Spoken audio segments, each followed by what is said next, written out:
Mamalingki na. Tapos ako, Sabi sa akin, punta sa Rolex. Muna ako na malingki. meron pa ako dito Poporen. Tapos pumasok kami sabi ng yung dalawang girl doon na yung isa yung nag-open ng door, tapos yung isa yung sales lady ng Rolex store. Tapos sabi ko, yeah, ano nga yun kung wala kaming tira, may ipapaayos namin yung aming relo.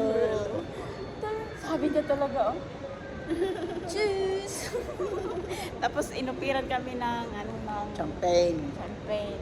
Kaso, bawal siya uminom dahil Ay, sa ubo. Hindi. Ay, di sa blood sugar. oo, Kontrolin. Kontrolin. Sa mga 13 of September. next time, pag Next kinuha time ko yung ulit. relo ko doon, Champion na tayo. kasi Ubusin natin champion nila.